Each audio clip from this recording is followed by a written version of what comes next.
Hi guys! Nanay Aida here. Nasa KMJS na ako. Ako naman ang lumipad. Kay Ma'am Jess. Pag-usapan po natin ngayon ang tinatawag na AI-generated videos. Katulad po ng video na ito, hindi po ito totoo. Maski po ako, hindi po totoo. Tara, lipad tayo! Woo! Ang babaeng ito may pagka-superwoman. Sa mga nagpaparequest dyan ng challenge, Naryang naipit sa gera. Mag-ingat sa fake news! Umakyat ng Mount Everest. ang tanda ko na, papaakyatin niyo pa ako sa Mount Everest. Oh, At naglakbay pa sa outer space. nandito ako sa space ngayon. Ayoko na dyan sa Earth. Kaninong nanay ito? Nakaka-amiss. Ito talaga. Sa edad niyang yun, malakas pa siya tap. Sarap nito. Tara, kain. Ang babae sa video, humarap sa aming team.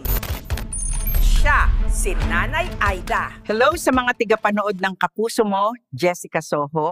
Sa mga litong-lito na riyan, kung paano niya ito nagawa. Nahihilo ako. Buwisit na mga taong to.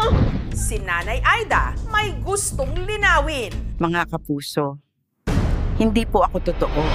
Ayun naman pala, hindi siya totoong tao. Si Lola Aida kasi, produkto ng teknolohiya na kung tawagin, Artificial Intelligence o AI. Ang creator ni Nanay Aida, nahanap ng aming team dito sa bayan ng Tuba, sa Benguet. Si Chad. Every time na may mga bagong apps, in-explore ko talaga siya. Nakita ko yung launching ng tinatawag nilang Video 3, text-to-video model nila na AI. Chad, wala ka talaga magawa?